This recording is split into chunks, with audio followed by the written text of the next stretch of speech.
Dads worldwide. The first word in family management, family budgeting, insurance, bills, food, vacations, research and development, homework, emails, phone calls.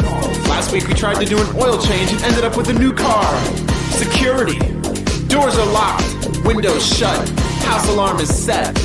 Fingerless gloves. Dads worldwide. Loyal listeners, possibly you. Welcome to another episode of Dads Worldwide. We will make you laugh, might make you cry, most certainly, somehow, some way. Try to make you a better parent. I am your most humble host, Brendan, and the guy who cannot get his camera going, here he is. Yeah, it is I, the 17-time Revolutionary Wrestling Podcast champion, non-trail filtered, quadruple distilled blend, master of ceremonies himself, captain aviators, and an international sex kitten, Tony fucking G. And I am so sorry that I am currently depriving you of visual pleasure because my camera on my laptop is not working. I'm actually like, do I just open my phone and let it go on another camera? I know the audio won't sync Oh, up. yeah, I think you could do that, but I don't. I think I'm gonna just. All right, we'll try it. We'll try it. And in the meantime, here we go. Okay, I'm gonna mute that. All right, mute that. We got that. Right. How's that? Oh, that's working. Why is it still? Oh God. Oh. I gotta turn it. Why won't it turn down? Can you still hear it? Yeah. Why? Why is this happening? No, I think you're good. You're good. I need to mute that. Oh yeah, there's a little echo.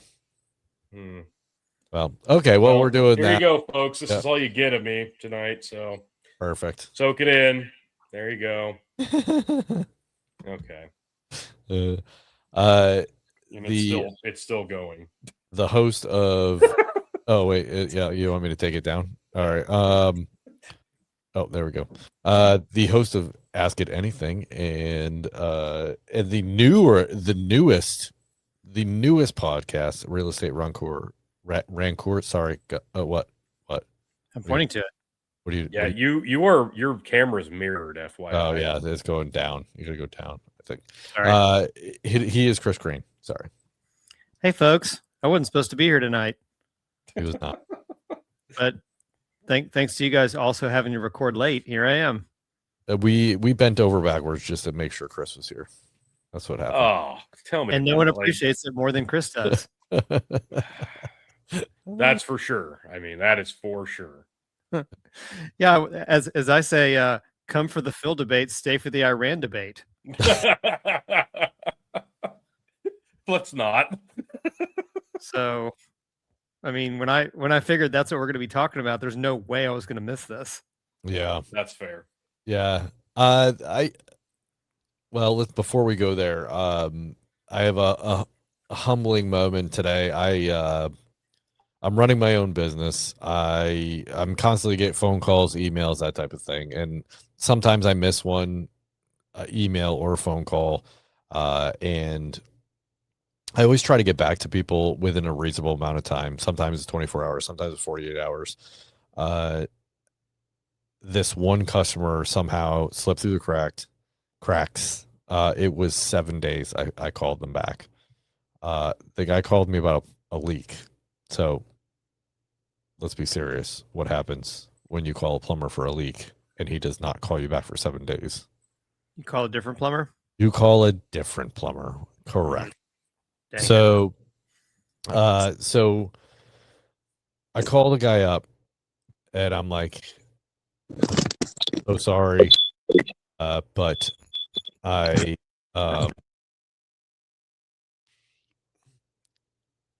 said, I don't know how it happened, but hey, and he's like, yeah, I found someone, fix it. Like, and he was that short with me. So I said, hey, you know what? I completely understand and I apologize. I'm glad you found someone to help you out. And the biggest problem here is, well, let me finish the conversation. So I said, basically it was that short. Basically, he basically said, I'm good. Great. Okay. And we it was an awkward conversation. Uh, but I was pissed at myself. One, another customer of mine had referred me to this guy. And so not only did I fail this guy who I don't know, I failed my previous customer, right? Because eventually they're going to be like, you know what's going to happen is the next time they're going to see each other, it's going to be, hey, did Brendan help you out? And it's going to be like, oh, no, that asshole didn't call me back for 7 days. So, and then I also failed myself, right? Because it's really awful to run a business and ruin your reputation because you decide, not that I made an actual decision to not call this guy back for 7 days, but to the fact that I didn't call him back for 7 days.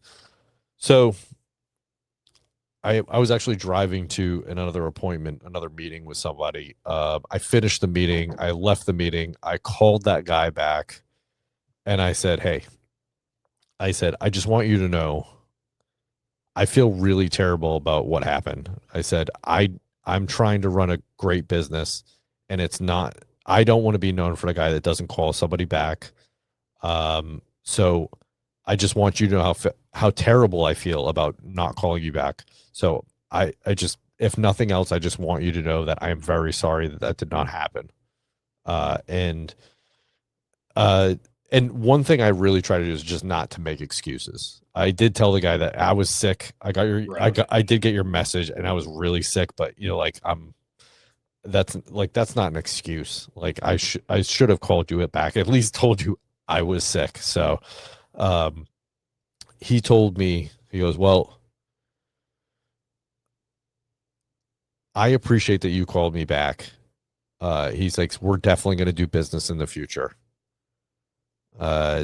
He said, because and I know that no one would have made this second call. Oh yeah, for sure. They would have just cut losses and moved on.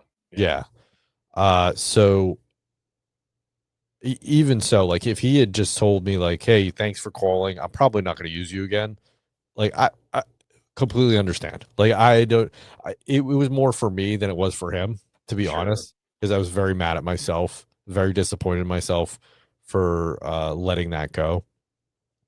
So it points out to me that I need to improve on certain things. Like I know that I need someone to answer the phone. I need someone to, if nothing else, just be like, all right, you're on the books to get a phone call back, that type of thing. Someone to be maybe a little bit organized, more organized than I am. So it helps me improve things, but I was happy that he saw that I took the initiative to call him back. So, but it also takes a huge amount of sucking up pride. And oh yeah, because it's not fun to make those calls. But I also, in my younger 20s, I wasn't probably a wonderful human being. And at one point I got caught in a pretty big lie. And I decided at that point that I was like, okay, well, I'm going to try to be the most honest person that I can be. Have I been 100%? No, probably not. Like I can't, obviously I cannot say that I'm 100% that way, but I really make an extra effort to just be 100% honest, even with strangers. This property manager, like I had no business with this guy that called me. I don't know him. He's never paid me any money. I've never done work for him, but in the same respect, I felt like it was imperative for me, for my business, to just tell this guy like, hey, I know I screwed up. I'm sorry. And if you decide to come with me again, like it's not going to happen again. So, it worked out for the better for this. This guy is happy with me, even though I completely bailed on him. But this is something that I think in a way, something that we've been discussing offline in our group about being honest with yourself, being humble enough to admit that you've made a mistake, and to admit it, and to admit it publicly, I think is huge. So that was kind of thing that I went through today, where I was just like, I'm blown. I knew I wanted to talk about this, but I'm glad it worked out the way it did. But even if it hadn't, I want to talk about this because it's just, I don't know. I'm trying to teach my kids honesty. It's hard. Like young kids, they don't get it. Like they're trying to get around the rule. Oh yeah. And I get that. I mean, we all did it, so but I'm trying to live it too. Like I'm trying to be that honest person as well. So, well, I haven't known you nearly as long as Tony has, but you've probably got as much, if not more, integrity than anybody I know currently, and you might be the most honest person that I know at the moment. Wow, Chris, This I can't believe you would insult Phil that way, Chris. I meant second behind Phil. yeah, of course. Phil's the gold. Okay, Phil's thank the you. gold standard in all regards. Yeah. Thank you. But Brendan, you're like 1B. It's 1A, 1B. That's still pretty impressive, Brendan. I thank you. Sure. Thank you. I do appreciate that. Yeah, no, you've been I've observed your attempt and your execution of being supremely honest as long as I've known you. I think it's very admirable. Thank you. I really it's tried. infuriating, frankly, but It makes the rest of us look like raging yeah. I jerks. mean, how are we supposed to live up to this shit? Like, you make everybody else look so bad by comparison. Thank you. It's really an impossible standard you've set for the rest of planet Earth and its inhabitants. So while I do admire it, I also resent you terribly for it. That's basically where I was going. Yeah, But Yeah. you could just be honest. Oh, I'm being who's got completely time honest. for that shit? Like you just said, you've got to make a second phone call. Like, come on. Yeah, I got a personal policy not to make second phone calls, especially when I'm wrong. So Yeah. Oh, I don't even make the first. yeah. Like, oh shit, I missed that guy 7 days ago. Yeah, fuck him. Yeah, I usually try to track down the person's cell phone and send them a text saying, "Yeah, I didn't call you back on purpose." Yeah. Let that be a lesson to you. Yeah, I'm not going to look weak. Fuck him. yeah. You're like, "Oh no, I got your message. I definitely got it. I definitely got it.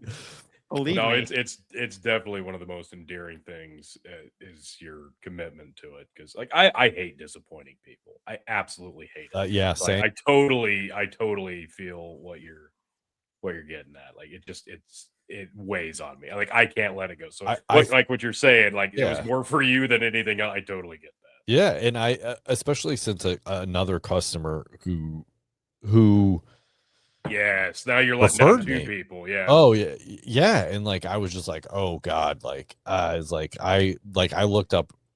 I was gonna call her and be like, listen, if you talk to this guy, I was like, it is my fault. I screwed up. Like I was about to call her, and I'm like, well, you know what? Let me call this guy back first, and so. But it also, I mean, it's an investment, right? Like it's also an investment in my future as far as the business goes. But then, yes, also my person, right? Like I care. I do really care about, I guess not disappointing people. And that really, and especially when I called him the first time and he was like, yeah, like it's taken care of. And I'm like, yeah. Of course it is. So I'm like, of course it's gonna be. So yeah. I think another way of saying what you're saying, and this is the way that I try to frame it to my children, especially my boys because they're older and they have more of an issue with it than my daughter does. But what I tell them is, you need to be a person who does what you say you're going to do. So if you say you're going to show up at a certain time, if you say you're going to do such and such work a certain way, whatever you tell someone you're going to do or not do, you need to do exactly that. And if you establish a pattern like that, like that's a much better way to move through life. Like you want to be a person that everybody around you that knows you says he's going to do exactly what he said. Like you can just count on it like a watch. And I'm just telling you, I tell my boys, I'm like, hey, listen, I haven't done that perfectly myself, but I've tried to hold myself to that high standard. And I can just tell you, I've experienced that is a much better way to move through life. It just is. Yeah. Yeah. There's no downside to not, to the opposite. There's only upside to be a person that's known of high integrity and character, that's completely reliable in every and all instance and situation. That's a better person. That's a better type of person to be. I joined Chris, you've heard of BNI. I don't think so. So it's a business. Oh God, darn it! Why I'm gonna miss it? It's made a real impression on you. Yeah. Well, I joined the group. I should know it. But so it's BNI. So basically, you're a group of entrepreneurs or business owners or people that are looking to grow their referral network. They get together. They refer each other. So like, there's only one plumber in the group. There's only one electrician in the group. Yes. That's that type of thing. So, and in factually, we're always looking for like commercial real estate, commercial insurance, there's resident, then regular insurance. And like, there's just, right now we're a launching chapter. We're not chartered yet, but we're getting there. Well, we had a speed networking event that was kind of a volunteer thing, but it's always good to get your name out there no matter what. Well, I went to this event, and which ended up being pretty good. I was the only plumber there, so that's fantastic. It was 50 people that I've 46 of which I've never met before. One of the guys that I ended up speaking with, he owns a restoration company. So anytime you have like flooding or anything like that in the home, that's the company that comes in, tears out your drywall, dries out your house, that type of thing. Well, we're talking, and the question, they had different questions for different people that you talk to. Every time you talk to someone different, they had a different question. They said, what do you want your legacy to be? And I was like, I'll go first. I was like, I don't give a shit what my legacy is when it comes to business. I said, I want my kids to be happy and know that they had a dad that loved them and just wants the best for them. That's all I want. That's ultimately what I want. And he was in complete agreement. And but the reason I'm bringing this up is he said, this is one of these things that he said, I learned. He says, he has like 6 or 7 kids and plus grandkids. And he said, I stopped asking my kids, who do you want to be?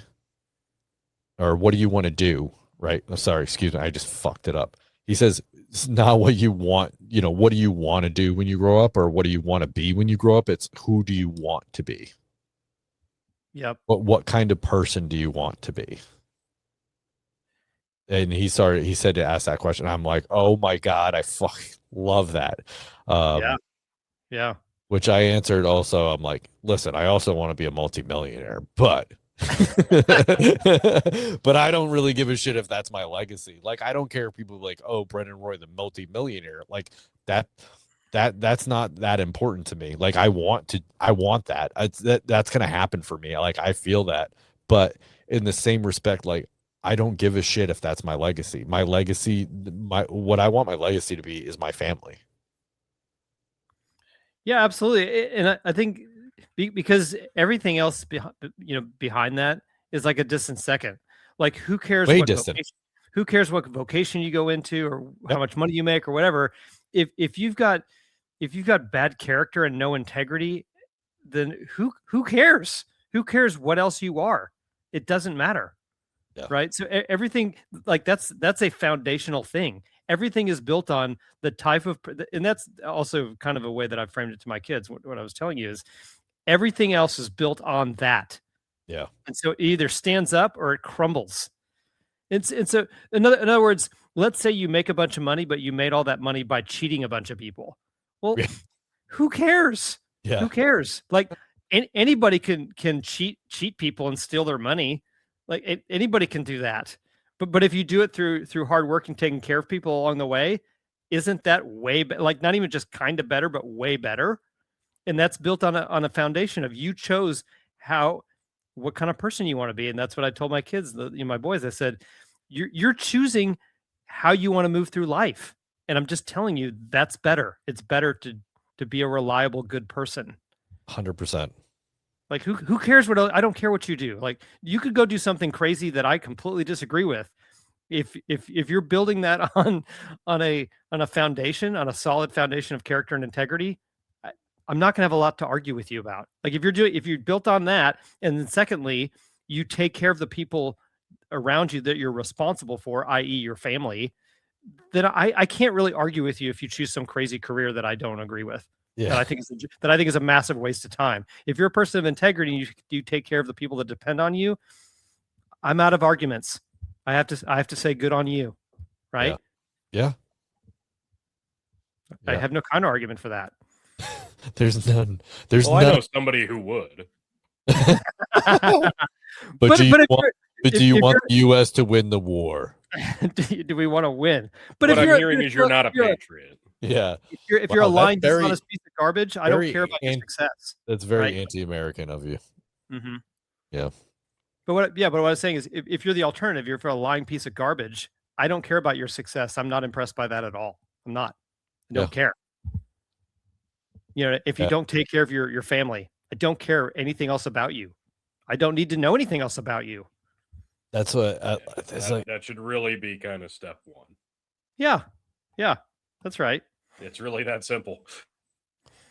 Yeah, that's a lot of the larger plumbing companies are getting bought out, and then private equity firms are buying them out, and then they're charging through the nose for their labor costs. And it's everywhere. It's across the country, but in New Hampshire, they're charging $500-600 an hour. And to me, I'm just like, that's so egregiously awful. Like you just, how do you, I mean, they're upfront with their costs, right? Like, but to me, that's so unethical and immoral that, like, you know what I mean? Like, that's not what it costs you to do business. It's definitely not. A lawyer doesn't charge you $500 an hour. Well, I'm sure some lawyers do, but I mean, I definitely may have charged a similar amount to that. Not all of them, but yeah, I mean, like, at least that guy's got a higher degree, But even then, like, I don't know. It just seems excessive to me, and to me, that's immoral, unethical. And you're not trying to make a relationship with this person. You're trying to get them as a one-time client, and that's it. You're moving through the system, and they're eventually going to have buyer's remorse because they're going to find out, oh, like someone else paid half of, for a water heater that they could have paid half for. Like, to me, and that says something to the character of the technician. Not necessarily they're delivering the pricing. They don't make the pricing, but to the company itself. So yeah, again, if you're making millions of dollars, but you're screwing people over, like, no respect for you whatsoever. Unimpressed by that person. Yeah. I think I told you, Brendan, the story about how I had to hire a plumber to try to fix my tankless hot water heater, and he did 2 or 3 repairs and then couldn't fix it, and then installed a brand new one. But then he deducted the cost of the previous repairs on the old unit from the installation cost of the new unit. That's very nice. Yes. I was like, and then he gave me a great price because I ran it by you. He gave me a great price on the unit and then discounted the repairs out of it. I was like, I don't know how you make money. That's amazing. Yeah, when you told me, I was like, wow, that's a really good price. That's like, and then he discounted it further.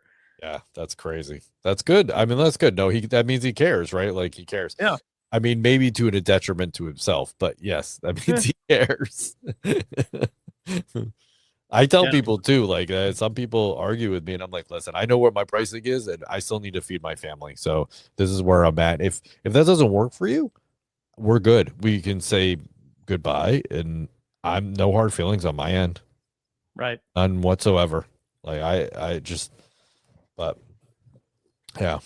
Well, I've referred that guy a number of times, as you can imagine. Well, see, yeah. And so that really is an investment in a customer, and it pays off, obviously, right? Because a lot of times though, you piss people off, and because they say there's a saying too that you piss someone off and they're going to tell 10 people, but you make someone extremely happy and they might tell one person.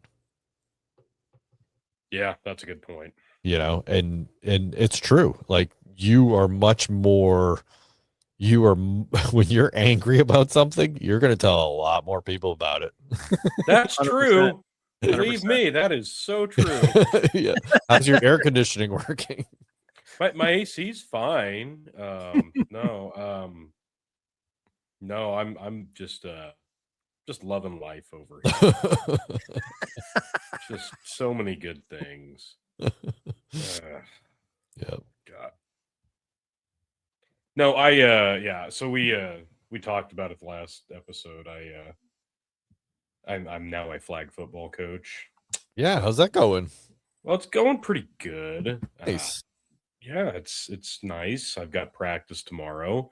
We got our schedules. Uh-oh. Not as jazzed. Oh no. So Hey Tony, would you say that you probably shouldn't have gotten involved, but now that you have, you definitely want to win?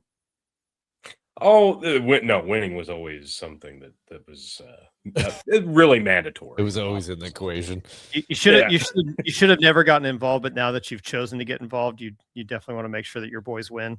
Yeah, it's less that I don't regret getting involved. I knew that it was going to be a shit show in terms of how they set things up, and this was very revealing in terms of how big of a shit show that this department has been over the last few years, and the giant mess that the new person is taking over.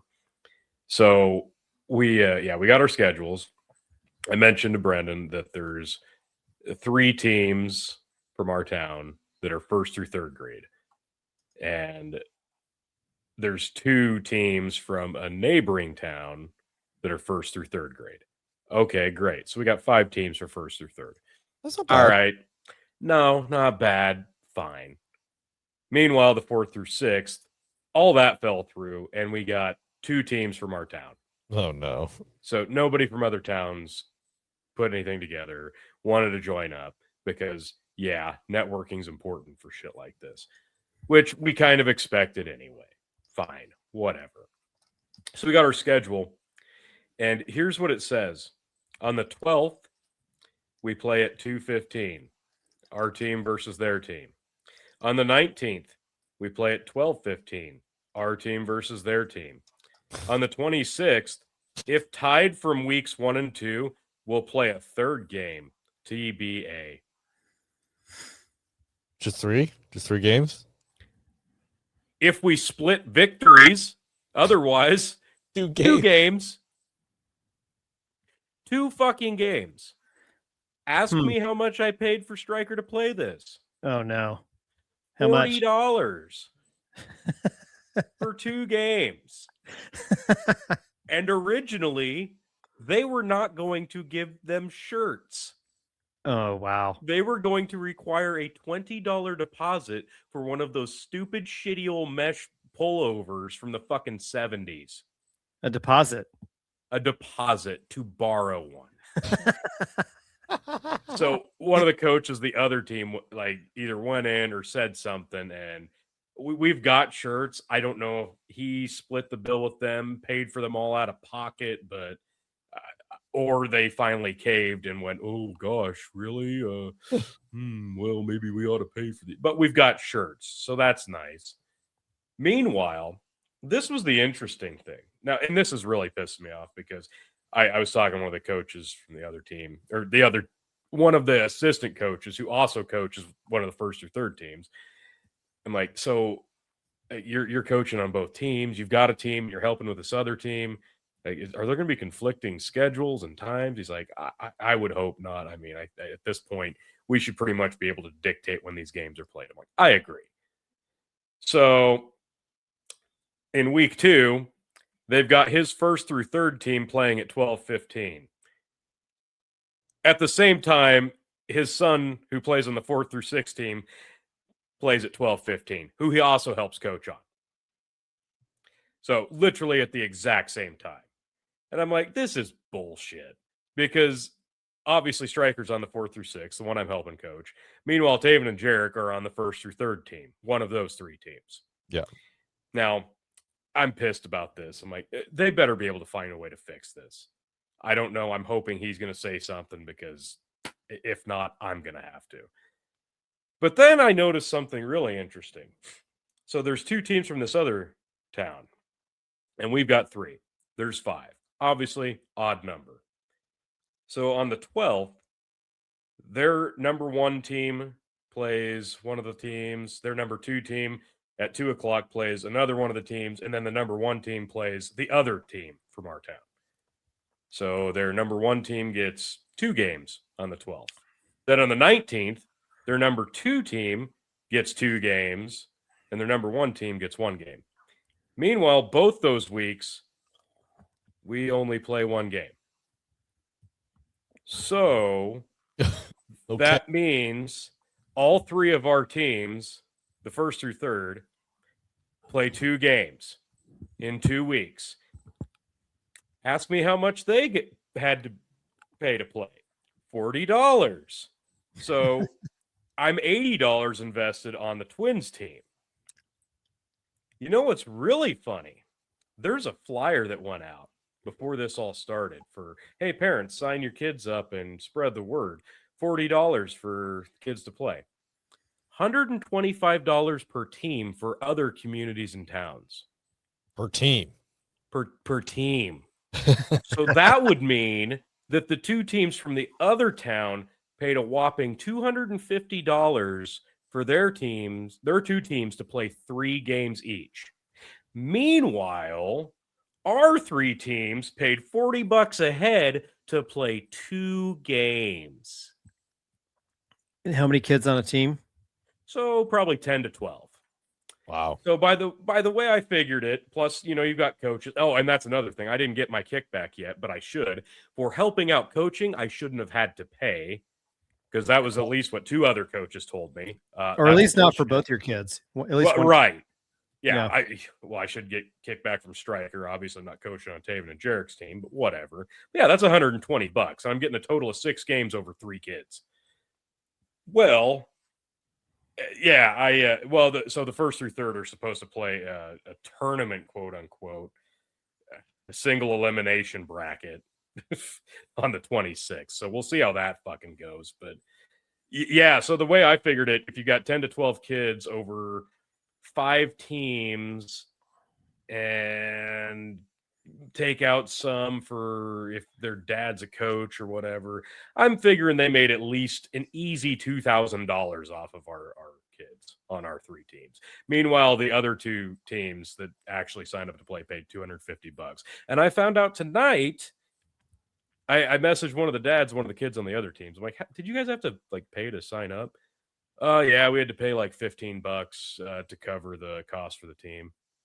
And they said, yeah, just wear your shirt from last year. So that's why it was so cheap. Jeez.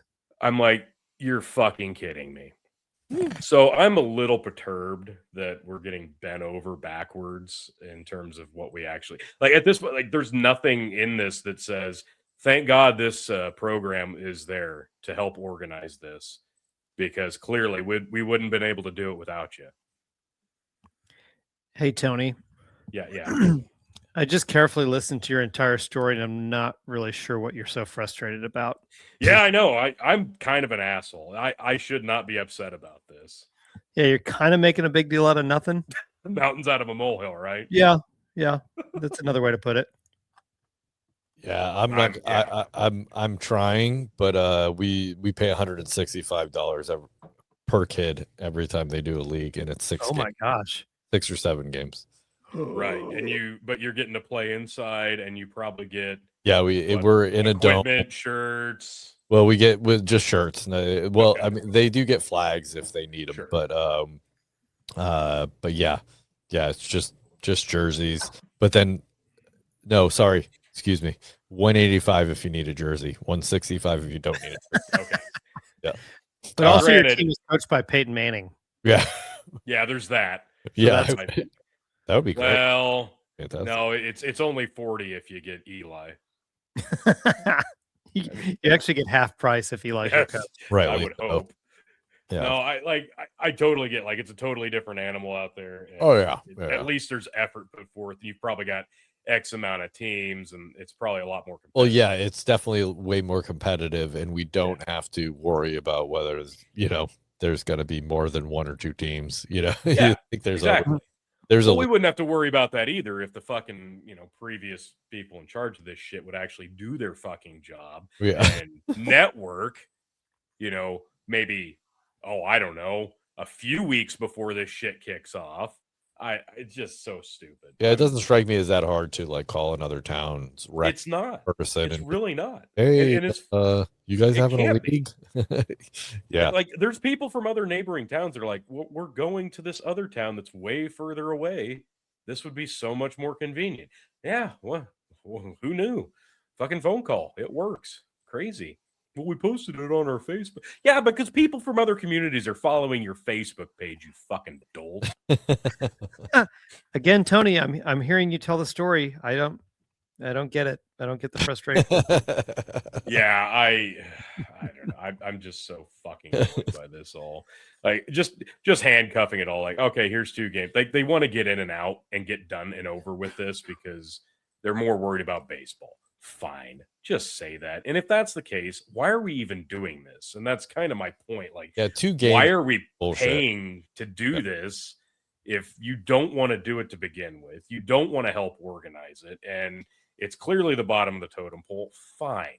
And the only reason they brought this back a few years ago was to help get kids ready for youth tackle when they get to that point, and that's what this was supposed to be. So it's just a complete disservice to everybody involved who actually put time and effort for it. So yeah, I'm fairly fucking annoyed by it, but we're still trying to make the best of it, and we hope we can split games with them so that we get a 3rd game. Ooh, yeah. What a treat to play the 3rd game against the same team again. I mean, I feel like, if it's not a 50-50, you'd still want to play another game though. I think all the coaches involved said, why can't we just play a third? Just play a third fucking game. Who cares? Yeah. At this point, I'm like, why can't we just go to a different place and just play these games? The kids want. Let's be serious. If you ask the kids if they wanted to play, they'd want to play. Exactly. Yeah. Okay, so we won't play at the ball fields. We'll go to the fucking high school football field and play. Okay. Do we really need your involvement? Do I really need to give you $40 to say, oh, we'll play? No. So yeah, I'm like, this something. Well, they provide refs, right? Sure.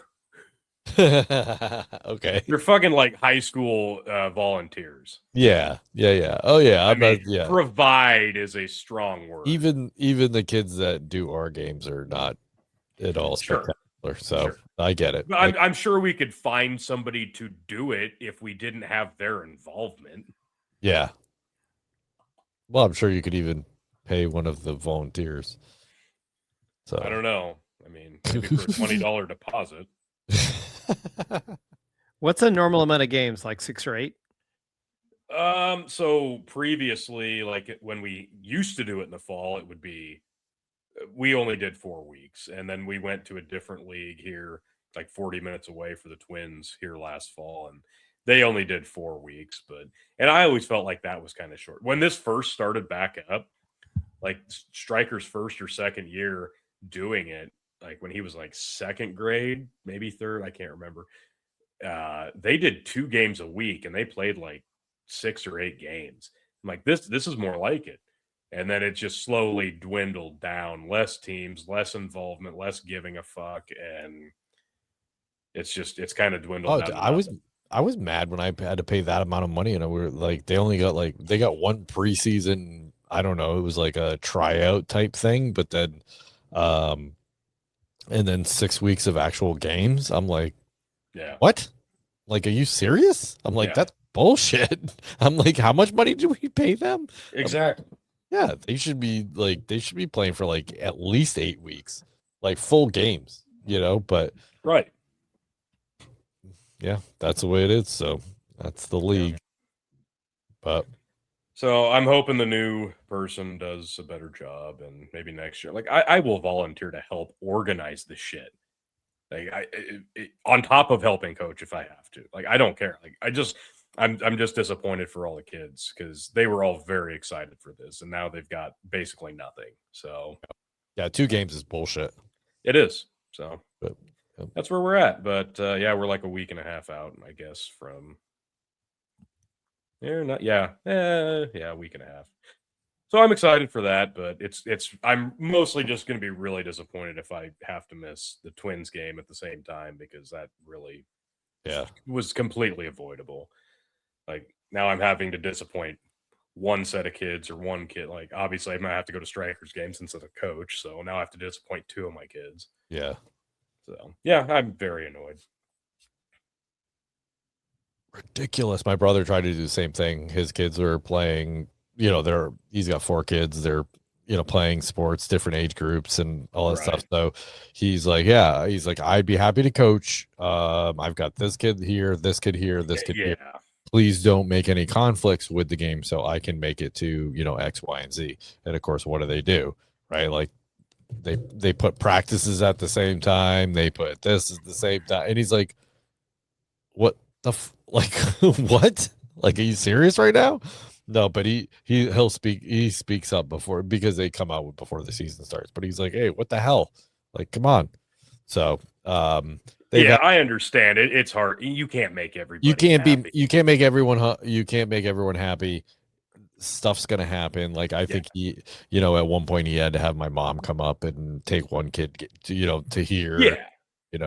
And I mean, I just went through wrestling with 3 kids at a giant fucking meet here a couple of weeks ago. I get it, but you don't get to see everything. Yeah. Right.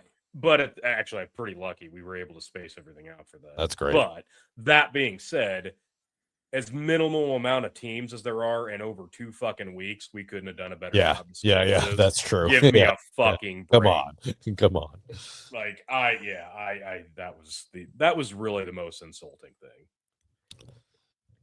Chris, do you want to do your trailer now? Or well, first, sorry. He does that. My apologies. Before he does that, I think there's something Chris needs to address from the last episode. Oh, is there? If he hasn't heard it, though.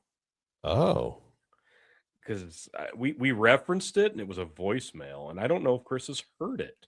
I thought I listened. Maybe I didn't. Well, you claimed that you immediately listened to every episode of Dad's Worldwide. I mean, sometimes twice. Should I replay? Should I replay the voicemail? I think you should because I think Chris needs to hear it. Okay, I'm fine, but let me just clear something up. I do listen to every episode right away, sometimes twice, and I haven't revealed this. This is actually a big announcement, gentlemen. I'm actually now doing a Dad's Worldwide recap podcast.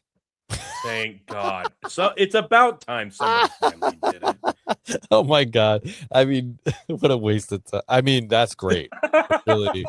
It's actually, I hope this doesn't hurt your feelings, Brendan, but I'm actually, my co-host is your old host, Jim. Of course. Now I know you're lying. April that Fools. Makes perfect sense, actually. Yeah. Mm-hmm. Yeah. It's been great. Our numbers are huge, especially in North Korea. Well, we're really pleased. Okay, now I know you're full of shit. Yeah. Yep. North Koreans already love Dad's Worldwide. So we do. Well, of course, Chris. Your show does well. That means my show does well. I see. We're also big in Canada. All right, I believe this is it. Here we go. First of us replaying a voicemail. Yeah, replaying a voicemail from last week. Here we go. Oh, yeah. Okay, here we go. This is Leslie Manbeard, and I am literally shaking right now. I just got done listening to your latest episode, and you cut me off in the middle of my genius tirade. Let me explain something to you if you haven't already gotten it. My pronouns are he, her, she, them, bud, light, z, we, and probably next week I'm going to pencil in a little bit of Colombian Bam Bam / unicorn. My point is, when are you going to admit that Brendan is not only fascist, racist, homophobic, transphobic, and anti-Semite, but I'm also very offended that Mr. Chris Green, if you could call him that, doesn't have the tenacity to admit he's in love with me. Thank you.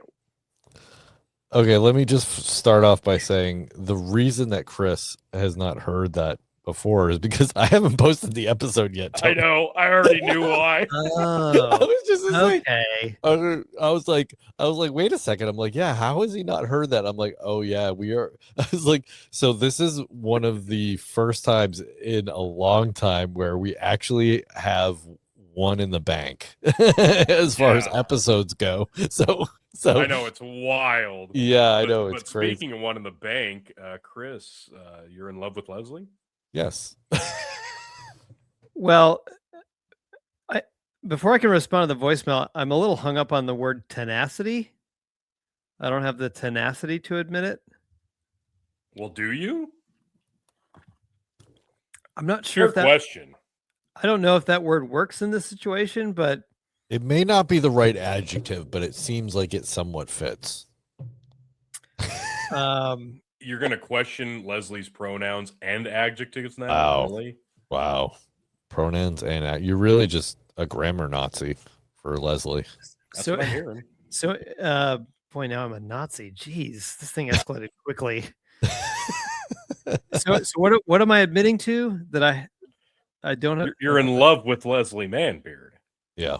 But isn't everyone in love with Leslie Manbeard? Ooh. Look, that's not really for anybody to say. I mean, I No. don't think Leslie would force those feelings upon anybody, but if Leslie's feeling a certain way, that you're feeling a certain way. Okay, so before I answer this question, I want each of you to guess what my answer is going to be to this question.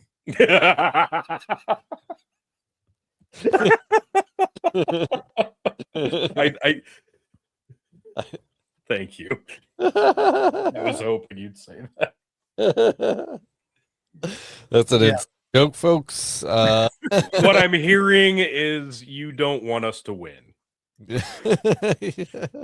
What I'm saying is, I don't think I should engage with Leslie, but if I was,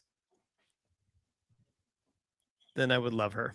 Well, Them. Okay, so you They. don't want to be engaged with her, but you or him or they or whatever shit. I don't But think I did, people. should, or have, or would, or I'm Yeah. regretting that I have. Yeah.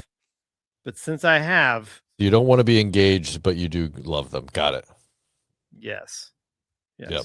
That's Okay, it can be a civil union. It doesn't have to be an engagement. Yeah, I mean, yeah. You don't need an engagement. You don't need to go with the photos, the engagement photos. You know. Right. Well, I saw a photo recently, and it was very unsettling. yeah. I can be totally honest. That was Look, good. it was probably the lighting. I don't think so, Tony. It was I mean, you could resend it with different lighting, but I don't know that it's going to matter. Well, I all I know is I look forward to Leslie's response to your response to their response. Yeah. Well, I think we should guess how she's going to respond. I think we should guess. You should. Yeah. Mhm. I'm Actually, guessing it will be angry. I think Phil should guess. Actually, Why, Phil? Why I'm would you even just bring up curious. why from would a even say? Yeah, psychological why would I even standpoint. say that? Phil? Why would you even reference Phil? He has nothing to do with this conversation. That's Yeah. true. It's true. Very strange. Does he? Okay. So Chris, you want to do your trailer? Yeah, if you don't mind. So it's been over a year in the making. The show that I'm about to launch 1 week from today, Real Estate Rock on Tours, which I guess you can't fully appreciate this, but my industry is full of very colorful people, and colorful people typically have great stories and they're good storytellers. And so I'm launching basically a podcast where I'm having guests on each week where they tell some of their most outrageous stories.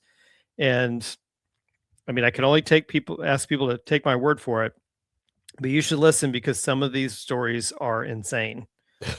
And so I released the trailer today.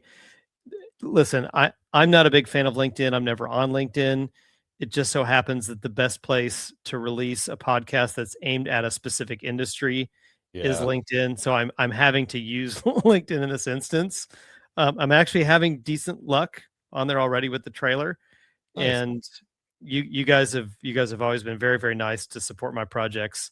And so I asked Brendan if you would play the trailer for this project that's coming out next week. Now, I think it's true that even if you have nothing to do with my industry and you don't know anything about it, you could still enjoy this show because everybody enjoys good stories. It's really just a really good. It's just a podcast with people telling entertaining and outrageous stories. So that's not really industry specific. Absolutely not. All right, here we go. The gist of this podcast is that most people in commercial real estate are ill-suited for other employment. And the profile is most people in commercial real estate were sitting in the back of the classroom having fun, pulled just enough grades to keep their parents out of their ass, and wanted to make money when they grew up, but didn't want to be chained to a desk and earn a check. The business is full of these brilliant people that just don't want to be told what to do. Yes, that's it. That's the essence of it. Welcome to Real Estate Raconteurs, where we invite the most colorful people from the real estate industry to tell their most entertaining and sometimes outrageous stories. Brought to you by Gravity Beer Productions and available anywhere you listen to podcasts.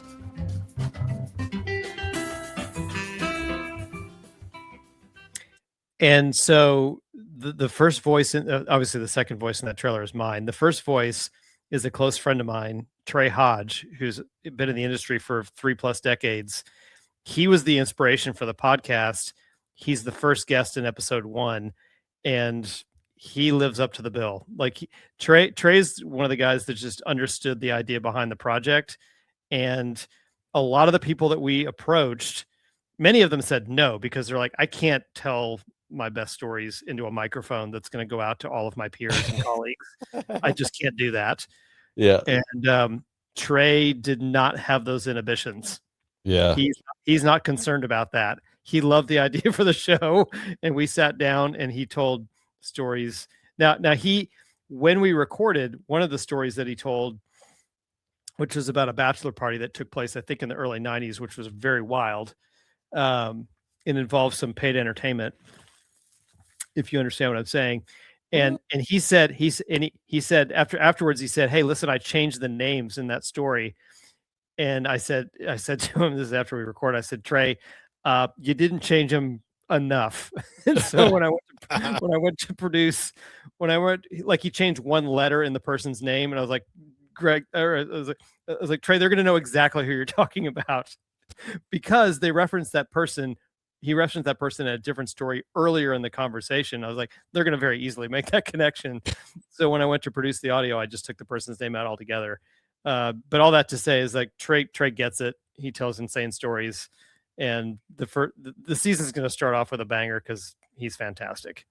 You called Jason Yason. They know who that is. Yeah, that's it was kind of like that, Brendan. I know you're making a joke, but that's about right. Yeah. Yeah. Oh, that's great. And actually, I had lunch with Trey and his coworker, who's also a longtime close friend of mine. And I could spend hours and hours with those guys. They're just fantastic. Oh, that's fun. Yeah, that's great. Mm-hmm. I love good storyteller. My father-in-law is an amazing storyteller.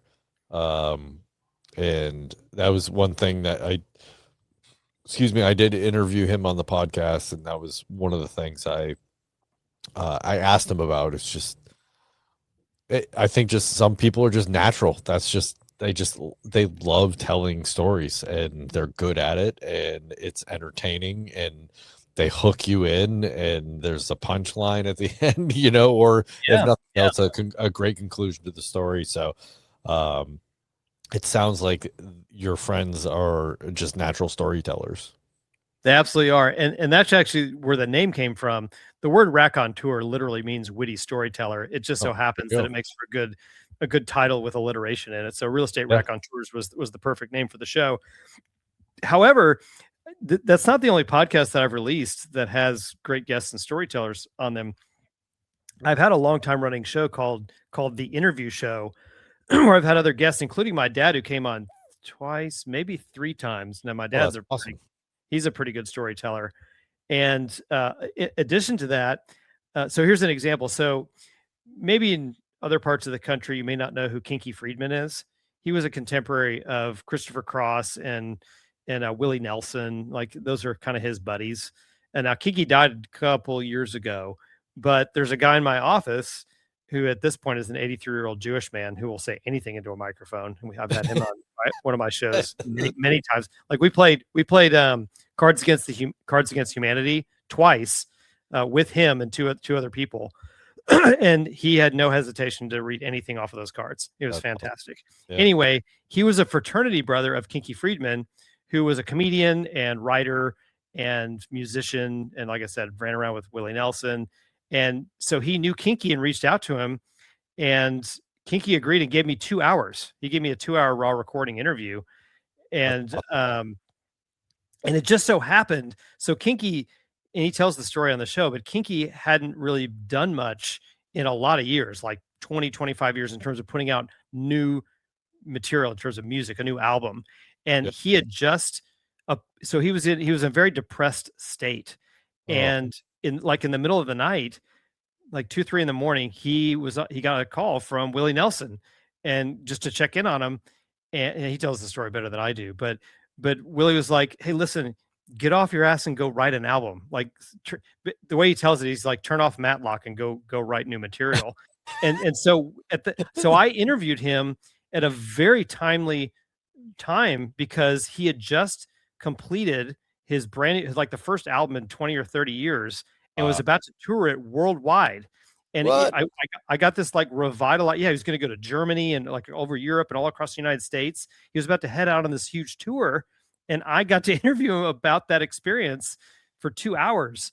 And he was like renewed and had, big energy, and was just very excited about the whole situation. And the album was already a big success.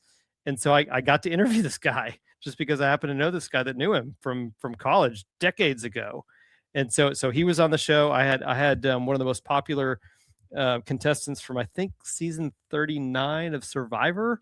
There are And then I had I'm just naming some of my favorites, but I did like 40 or 45 interviews. And then I interviewed the little girl that played Ruby Sue on Christmas Vacation. Yep. And her name is Ellen Latson. And I was just going to do this superficial interview, like, "Hey, what was it like to be in scenes with Chevy Chase?" And I had all my questions written out, and I knew exactly how the interview was going to go. And then in the middle of the interview, because obviously she was a childhood actor, and one thing that's fairly well known is how difficult it is for those kids to either transition out of childhood acting into civilian life, or to parlay that into an acting career that has any kind of longevity. Well, she was the former, and had a very difficult time. And so her life, since she was probably, I don't know, 10 or 11 years old, has been very difficult. And so right in the middle of this superficial interview, where I'm like, "Hey, you were on The Equalizer," she like takes a sharp left turn, and we get into this really raw, just deep, transparent, personal conversation about those difficulties. And I had no notes, no planning or whatever. I'm just doing this white knuckle ride. And it was one of the best interviews I ever did. And I've stayed in touch with her a little bit over the years. As a matter of fact, I exchanged text messages with her last week just to kind of check in with her. And so she's had a baby. She's lived a couple different places. She was in Michigan and then, Pennsylvania and whatever. So 3 years ago, she had a baby. And now, believe it or not, she's getting back into acting, and she's got 2 projects done and working on a third. That's awesome. Yeah. That is good. So I've been lucky enough to do some really great interviews. I'll mention one other. And again, this is not Real Estate Raconteurs. This is the other podcast, The Interview Show. But I'll mention 2 more. So I interviewed a woman who had a song that went viral on YouTube. That was a trip, because a buddy in my office, she became locally famous, but a buddy in my office basically said, "Hey, you should have her on the podcast." I was like, how am I going to track that lady down? He's like, "Don't worry about it. I'll take care of it." And he comes back to me within a day or so. And he goes, I've tracked her down. She works as a beautician in this beauty salon in Keller. I'm like, are you kidding me? He goes, yeah, I've already called her. And so when she showed up to my office, now I'm in real estate, so it's just an office. It's not like a studio or anything. But I think he gave her the impression that she was showing up to a radio station to do a live radio interview because she came done up like head to toe, like all dressed up, her hair all done, her makeup and everything. Oh, shit. Oh my God. To do like a professional appearance. And I had my laptop hooked up to a USB mic. Oh my God. In a corner little meeting room, and she thought she was going to walk into a full radio studio. And so I like her whole body language changed, but she was a very sweet lady, and we did a great interview, and she was very engaging and very funny, and I made her laugh, and it was a very good interview. And then on top of that, her song went viral worldwide. That's and awesome. So there were bands all over the country, and one in Swansea, South Wales, that did a cover version of her song. And I tracked down the band in South Wales and interviewed them in a follow-up episode. Nice. And that was really great. Those guys were really fantastic. And they made some songs for me, and they were just great, really funny and really talented guys. That's awesome. And then the other interview, I interviewed a guy who I think is from the Northeast. And I can't remember his name, but this guy basically he got into knitting, and he would knit famous like landmarks, like say Stonehenge. So he would knit a sweater of Stonehenge and then fly to that place and take a picture of himself wearing the sweater of the place. And his name was like something, the artistic knitter. And Greg and I interviewed this guy, and he was really eccentric and entertaining. Yeah. And then there was one more I'll mention. I interviewed a vaudeville performer who invented an act called Bubble Magic, who made it big on Johnny Carson, and has been touring and doing this act for like the last 40 years. And he was great too. Wow. So I've done some really fun interviews over the years. And so all that inspired this new project, which is now interviews from crazy guys in my industry. Crazy people in commercial and real estate. Yeah. Which sounds boring. You're like, that's like interviewing guys from insurance. And I'm like, no, it's not. It definitely is not. These are really entertaining guys telling really great stories. Well, awesome. Can't wait to check it out. And yeah, thanks for letting me explain that. Yeah, no worries. On to Phil's bugaboo here. I'm sorry. Well, I don't know if y'all know, but President Trump, we are talking on April 1st, and President Trump came out and did a speech. But before we get to that speech, I do have a clip from Marco Rubio that he said this week, which I think is extremely absurd. So I just want to share it because it's ridiculous. All right, hold on. Let me. Yes, please. Punt this up here. Share screen because I've never done this before. All right, and Sean Hannity is going to be on this, and I apologize. He looks more like a Muppet every time I see him. Fucking ridiculous. It's such a small face.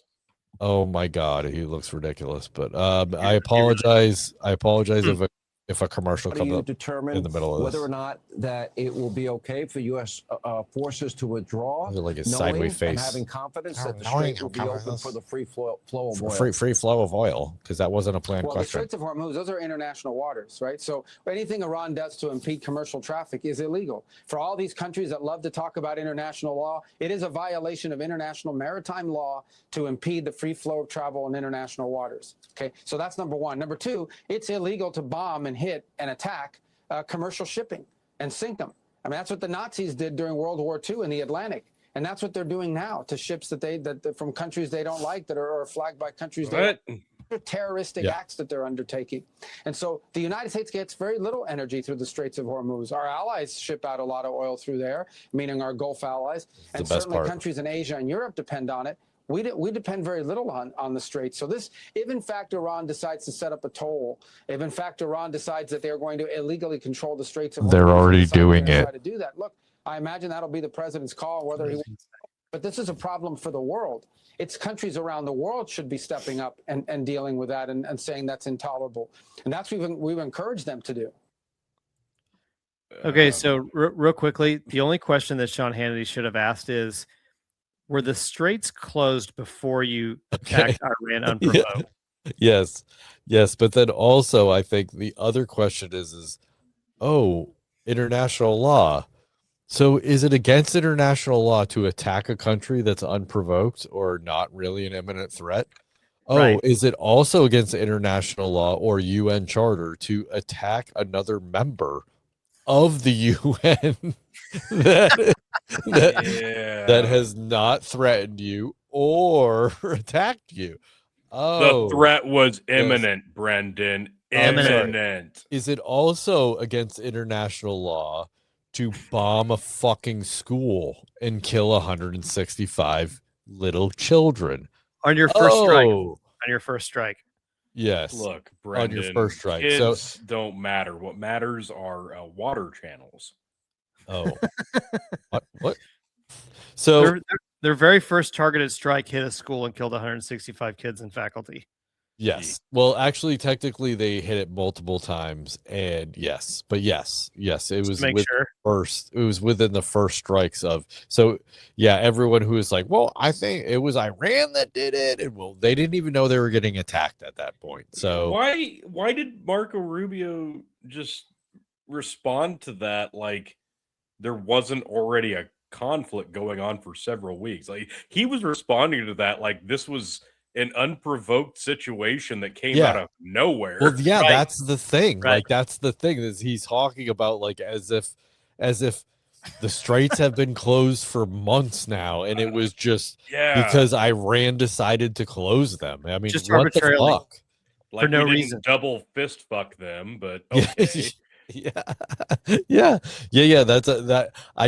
I've heard this clip several times, different podcasts that I listened to. So I was like, this is just so ridiculous and so insane. But look at it. Look at the target audience, right? Like it's the boomers that still listen to Fox News, but yeah, I think so. Not just the international law thing is just so egregious and so silly, but then also the fact that what Chris just brought up initially is that, until this happened, the Strait of Hormuz was wide open for free for everybody that passed for free for everyone around.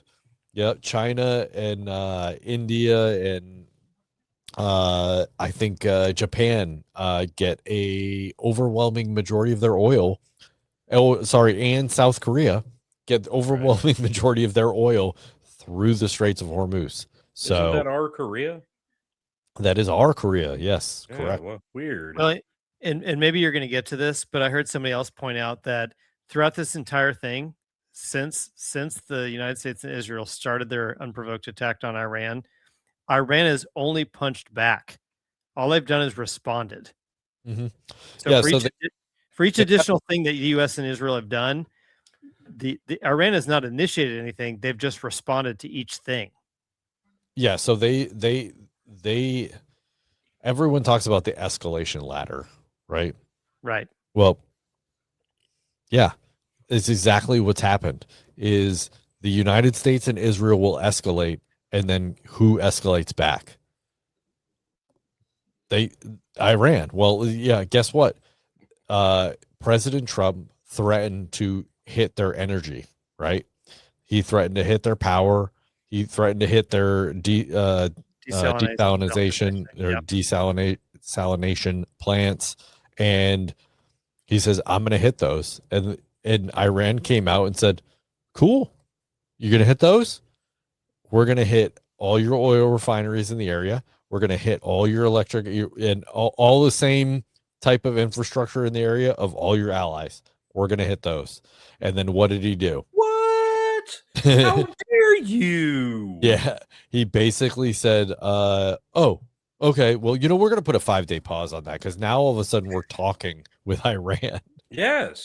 Now it's And- To which Iran responded, "No, we're not." Yeah, exactly. They're just like, what? Who's he talking to? No, It's like, I don't. hey, look, it's okay. We're on a break. And they're like, according to who? You were taking me to prom.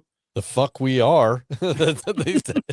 Well, look, I'll be frank. Like Marco Rubio, that's a pretty insane response and out of left field. But if I'm going to be honest, it's probably only the second craziest like defense and response I've heard this week. So I mean, that's saying something. Yeah, I mean yeah, but also think about what he's saying at the end there too. It's just like, not that it's closed or anything like that, but he's saying like, oh, it's not our responsibility. We don't Yeah. it doesn't matter to us that it's closed, right? Like, it's like, it's not our responsibility that's closed. The people that need the oil, well, it's your responsibility now. Well, except that we are the reason. The United States government is the reason that it's closed. Like, it's Brendan, don't worry about that.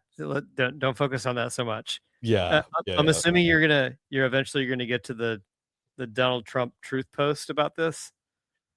Yeah. Which one? I'm sorry. Yeah, go ahead. No, we'll go ahead and. I think Tony's got it. Tony, do you have I that? forwarded you a screenshot of the Oh, headline. my apologies. Oh, is it on Facebook? Because I don't leave Facebook. Here, Yeah, just share it because I don't leave Facebook open because it dings and one of you guys read this because it's only maybe the most unhinged, most ridiculous thing you could possibly say in this conflict, and it's coming from the president. Oh, wait till we get to the speech. Okay. Yeah. Well, yeah, then it's the second most ridiculous thing. yeah. I'm sure I've seen this truth post, but no, this was from the other day when. It's not today. I mean, I keep hearing people go back to it, but I think it fits this conversation. It's so ridiculous. Yeah, this was before the speech. This was Tuesday, I believe. Yeah, this might be yesterday, the day before. That's right. But like everything's unhinged. Everything's unhinged with this guy at this point. So, right now for sure. But he's lost his mind. He's completely lost his mind. Are you sharing it, or am I sharing it? I forwarded it in Messenger, so you have to share it. And it's not even the whole article. It's just the headline itself, really. Well, I just want you to read the truth post. So I'm trying to pull that up. No, sorry, I got it. Hold on. You got the truth post? It's so ridiculous. Well, whatever you just sent me. So okay, I'll try to find the truth post. Yeah, please. It's so unbelievable. Well, it just seems completely unnecessary given the current circumstances. I mean, but then again, you're hearing like a Marco Rubio say that type of shit for no fucking reason. Well, I don't. All right. So President Trump on Tuesday morning told countries unable to get oil due to disruptions in the Strait of Hormuz to buy from the U.S. or build up some delayed courage. Yeah. Trump to allies: buy U.S. oil or fight for it. Yeah, it's the same shit. It's the same shit. That's not the full truth post, but basically, I don't know. I need either or both of y'all's help to do this, but like to me, it's like obviously the United States is the one that provoked this war. They sent the entire world into an energy crisis.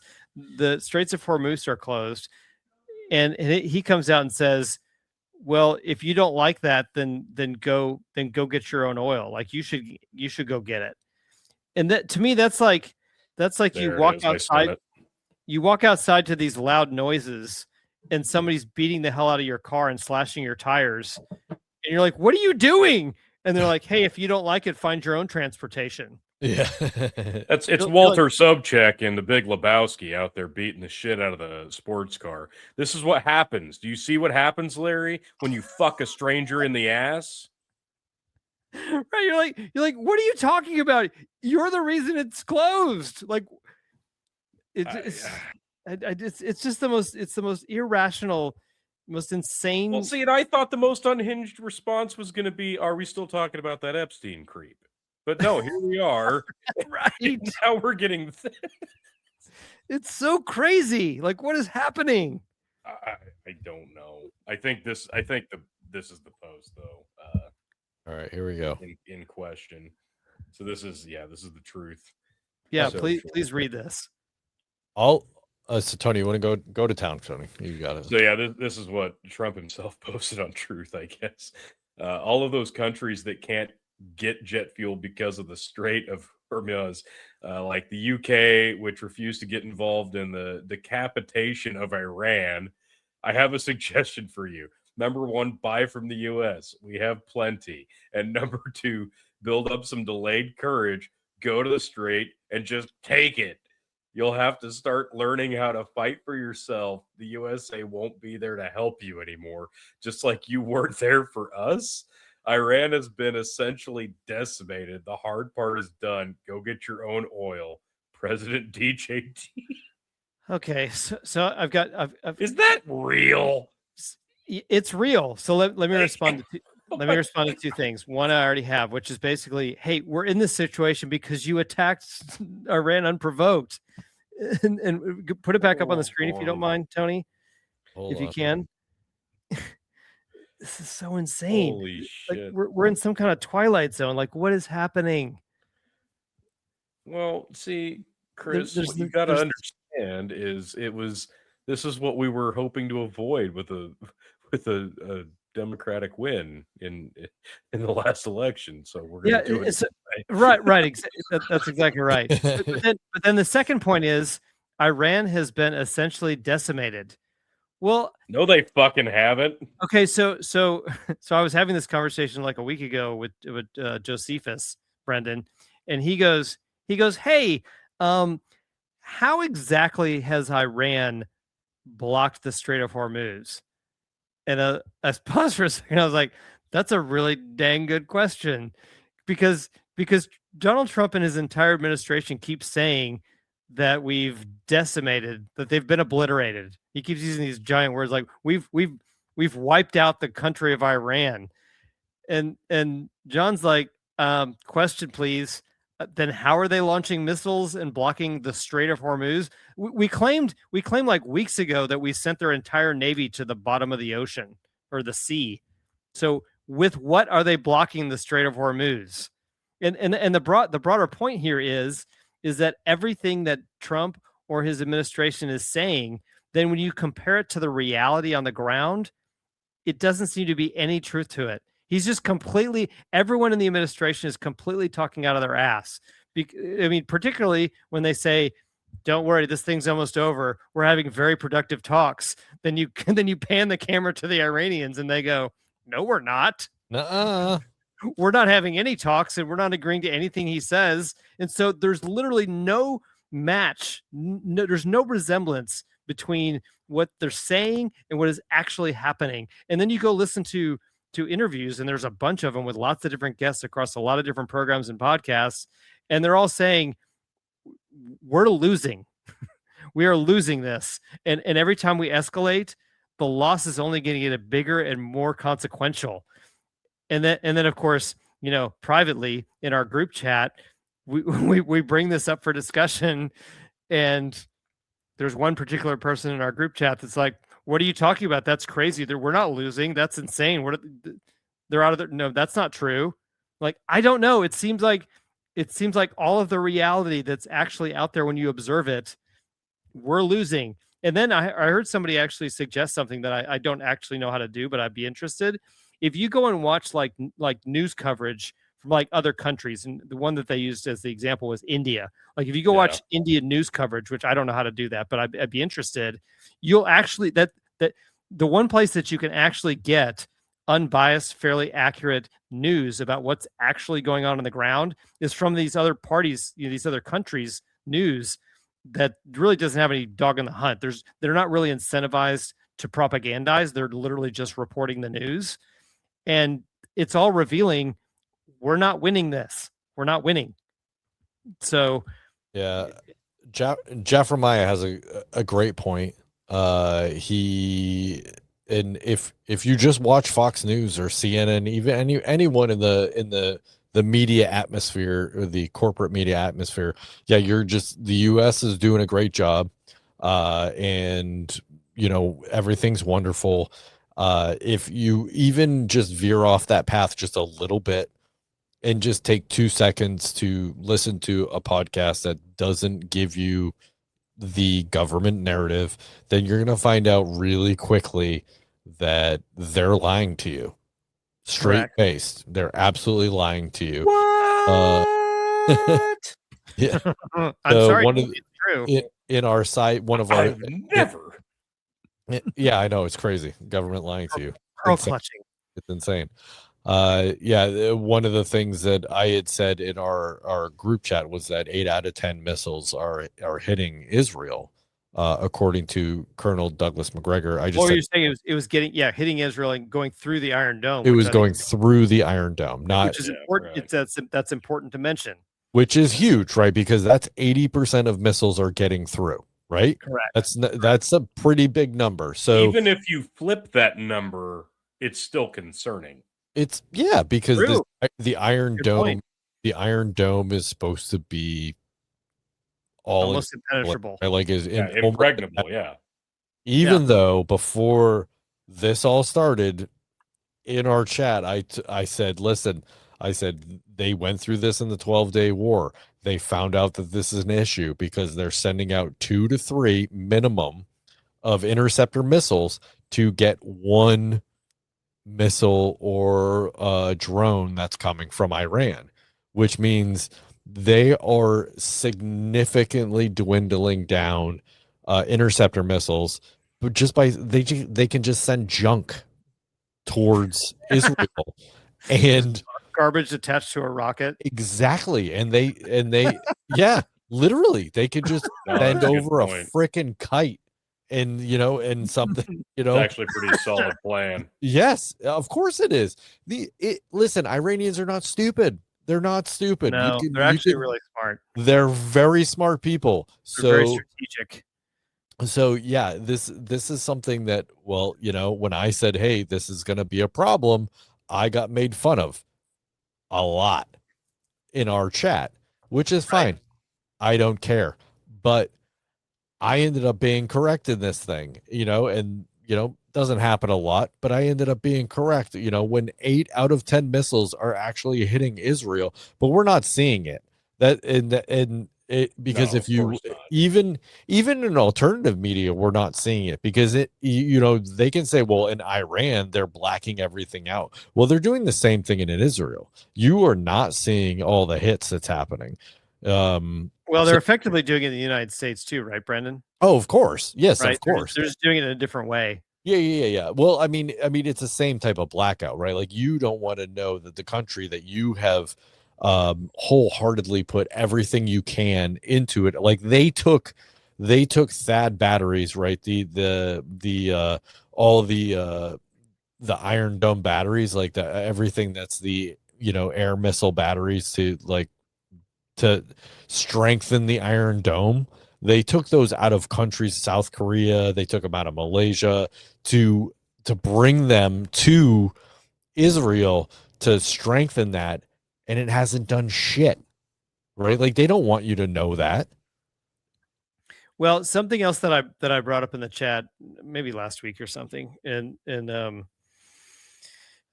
again, one particular person in our chat wouldn't really engage with me in a straightforward way. Was I asked, well, what does winning mean? If we're saying, okay, I now don't think we thing ever is, got an answer to that. No, definitely no, I don't think we did, and I wasn't being sarcastic. Because if you're making the point, hey, we maybe shouldn't have done it, but now that we have, we should want to win. And then I just asked, well, what does that mean? What does winning mean? Because the other thing that I pointed out that I didn't that I didn't get a lot of agreement on was, listen, the problem here is for the United States and Israel is that the bar for winning it's disproportionate. So all Iran has to do is the regime just has to survive. They just have to stay in place. Mhm. And so just taking the blow until it's over is much easier than affecting a regime change. So even though I don't think anybody out loud with the has anybody out loud officially said our goal here is regime change? Have they said that? Oh yeah. So okay, well that was one thing that I was going to bring up, because they did bring it up in Trump brought it up in the in his speech. And yeah, so well that okay, so that was the conflicting thing, right? So in the beginning it wasn't a war, but it was a war. But it wasn't a war. It was an excursion. It was an excursion, but it wasn't a war, but that now it's a war. They say now it's a war all the time, right? Like that's just constantly it's a war. And It'd be then pretty hard to deny it at this point. yeah, they can't. And of course, but then in the beginning it's not a regime change, but it is a regime change. But it's not a regime change, but we're gonna kill everyone in fucking charge. Right. It's not a regime change, but we're gonna murder 50 people. We're gonna oh yeah, we're gonna murder we waited till everyone that was in charge was in a meeting, and then we bombed the fucking compound. Right. So, and then but hang on, and then Trump headed to the podium and made an appeal directly to the Iranian people saying this is your chance. yeah. But this is not a regime change war. Yeah. It's not a war, and it's not about regime change. Yeah. It's just about keeping them from getting a nuclear weapon. So you can argue that they never said the words regime change war, but I would say that they did a couple of times actually say regime change. But even if they hadn't, like everything they're doing points to a regime change war. You know what I mean? Like they're just clearly, well, we're waiting to talk to the other person in charge now. You know, I'm like, you know, they're a decapitation attack. Well, what does that fucking mean? Right. Well, that and means by the way, if we ever determine who the person is who's in charge, we're probably going to murder him. Well, no, Israel will. We may not, but Israel definitely will. Yeah. Right. Yeah. Right. I think that's one of the biggest questions of like who the fuck is really in charge here, and because one of the last persons, it's not Al Jolani, because Al Jolani is the guy from Syria, but one of the foreign ministers, the last guy that that Israel bombed and killed, is one of the last guys left that wanted to make peace with the West. Like that was his whole thing. Like we can still fuck him. Yeah, basically, yes. Yes, because it doesn't benefit, like Israel doesn't want us to have peace with Iran. Like that's right. Like again, if you don't listen to Fox News, then you'd know this. But if you do listen to Fox News and that's it, or CNN, or really any of the corporate media, then it's just well, we got to get rid of all these people. But in the same respect, in the last 2 or 3 years, the president and I mean a lot of the regime in Iran were saying nothing but like, hey, we just want peace with the West. That's what we want right now. Whether or not they're lying, I don't know that, but everything that they said in the UN, in public speaking, they're like, no, we this is what we want. We want peace with the U.S. or not U.S. but the West. They said the West, right. And they also said innumerable times since I want to say 2005 that they were not working towards a nuclear weapon. There's a fatwa or a decree yes. that basically said that they were not going after the nuclear weapon. They were not going to have one. They had no interest in one. It was simply a civilian nuclear, basically power and medical. That's all they wanted. So everything else anyone talked about is just absolutely silliness. In fact, all the intelligence agencies, except for maybe the Mossad, basically said that they were not working towards a nuclear weapon. And they said it the day before they got bombed. So, but also, guess what happens when you murder everybody that was responsible for putting the fatwa into place?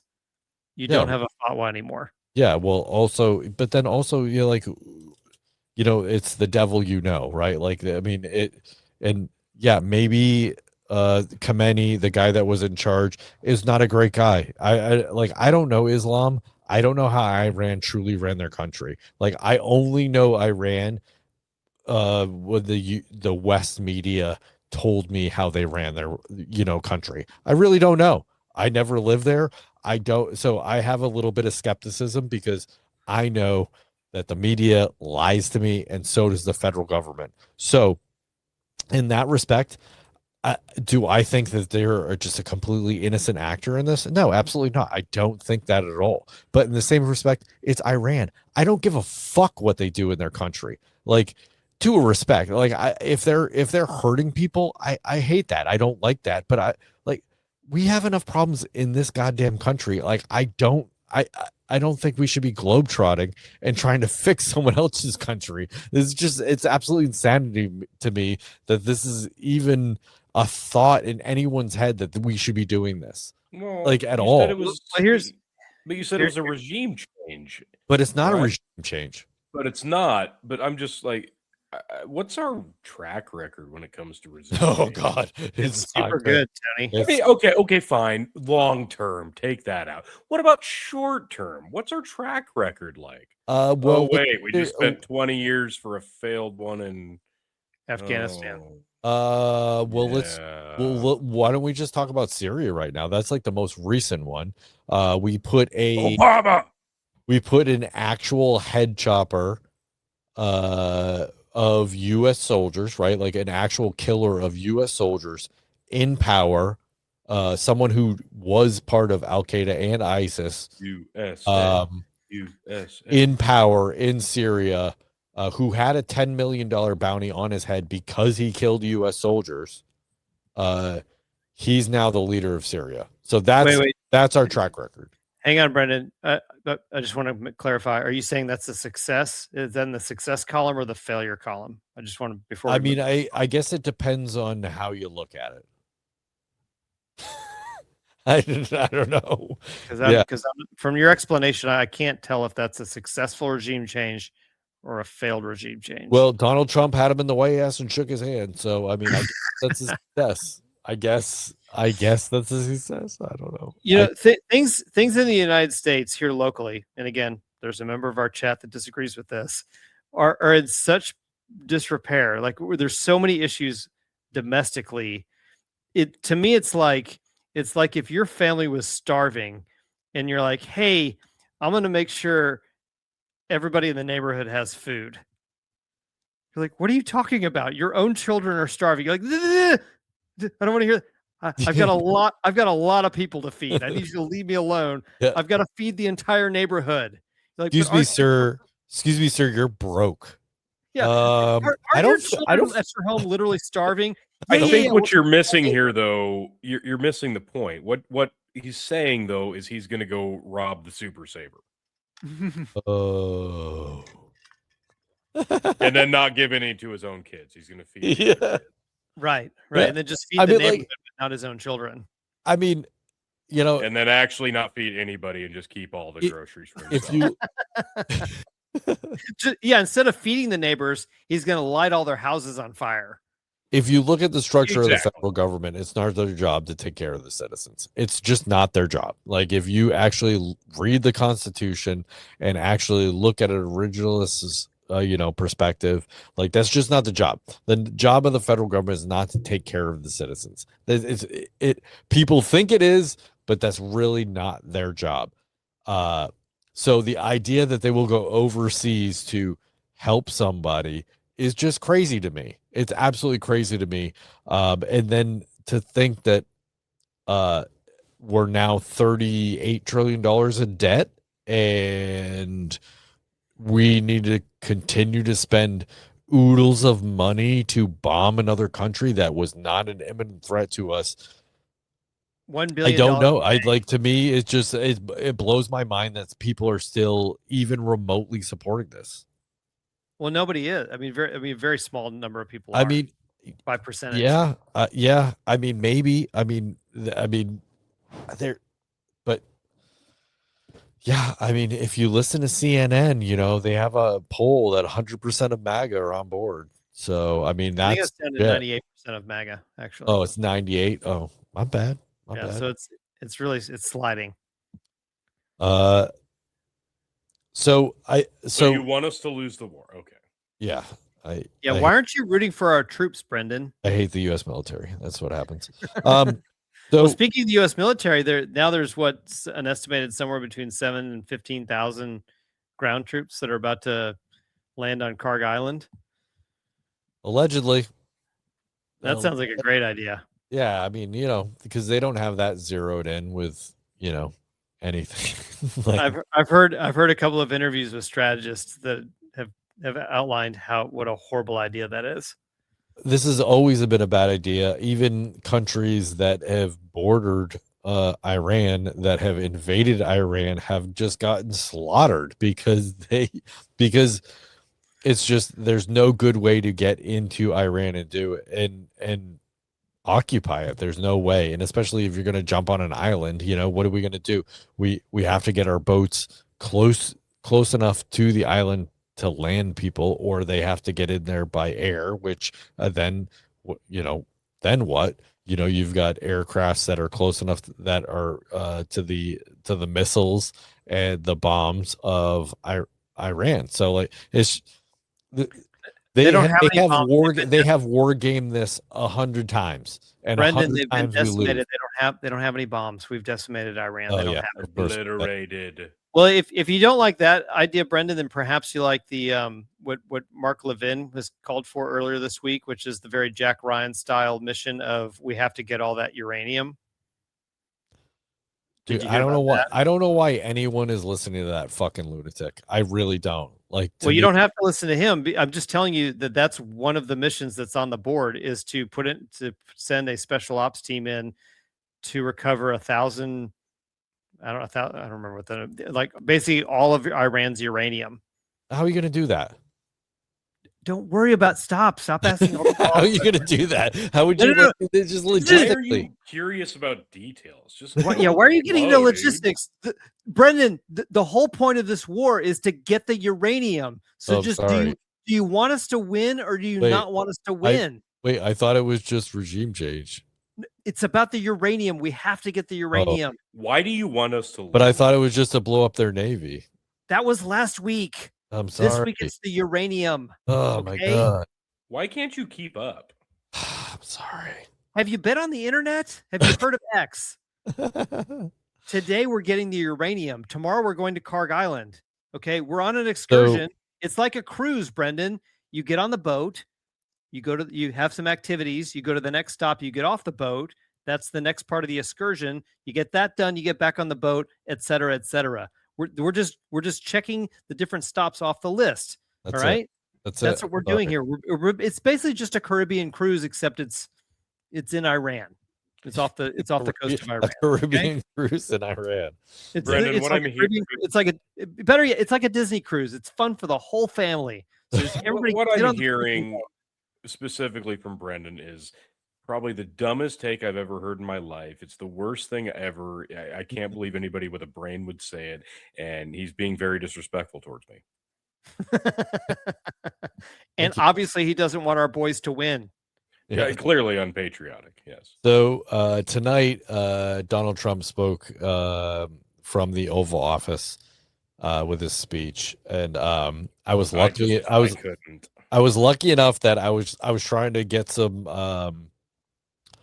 I was actually trying to get some audio for the podcast. So I jumped on YouTube to grab some random mashups of him saying like it's not a regime change, it is a regime change, and then all of a sudden I see a speech. He's making a speech. I'm like, cool. I guess I'll listen to that. So I would say that the first thing that he addressed that I thought was absolutely fucking insane. So he talked about. There's multiple. Good. Oh yeah. We have a little bit of audio, but then I think it's just and then just a few points where he just was completely retarded. So I don't use that word lightly. So the first thing that I think of note that he talked about, because the first, I would say 15, 20 minutes of it was just bluster about how we're doing great. We bombed them. We've obliterated thing, blah, blah, blah, blah, blah, blah, blah, blah. But he talked about the Iran deal that Obama did, right? And he talked about how he was so proud that he ripped it up and it was worthless. And if he hadn't ripped it up, this is the thing that killed me, right? If he hadn't ripped it up, then then Iran would have had 20 warheads ready to go. Right? Okay. So let's just understand here, okay? The Iran deal, whether or not it was perfect or not, that Iran deal that Obama got included IAEA inspections for all their nuclear sites, plus included U.S. inspectors, right? So not just the IAEA, but also U.S. inspectors could come in and take a look and make sure that they were doing everything. And it restricted them to, I want to say, probably in the first couple years, it was like 3.5%. And then it brought it up to a certain percent, which I can't remember the percentage, but it brought it up to a percentage where they could make medical grade radioactive, radioisotopes. Uranium. So yeah, I don't like it, Brendan. That's a terrible deal. That's a terrible deal. But here's where the contradiction is, right? Is he ripped it up because it was going to force them, or it was going to allow them to make warheads. He ripped it up. Then Midnight Hammer had to happen because they were going after a nuclear weapon. Right? That's what he was like. He was like, I was so glad to rip up that agreement. And then 5 minutes later, he's talking about, and that's why we had to do Midnight Hammer, because they were going after a nuclear bomb. And it was like, well, wait a second. You said you ripped it up because they were going to have nuclear bombs. But then you had to go after them after you ripped up the agreement because they were going after nuclear bombs. What? So, that just to me is a complete, it's obviously complete contradiction, and it's ridiculous. It's absolutely insane because they went from being inspected, and then even after it got ripped up, Iran was actually sticking to the agreement. They did end up going to 60% enriched uranium because guess what? When they're not part of the deal, even though they are part of the non-proliferation treaty, which means they were not going after nuclear weapons, and they promised the whole world that they were not going through nuclear weapons. Could they lie? Yes, of course. But unlike Israel, who is not part of the non-proliferation and has nuclear weapons, they agreed to inspections. They agreed to not actually enrich over a certain percentage, and they actually stuck to it for a certain amount of time, even after it got ripped up. They's like, no, we want to keep doing this. We're fine with it. And guess what happened? Yeah, that's what they started enriching more because they want something to bargain with.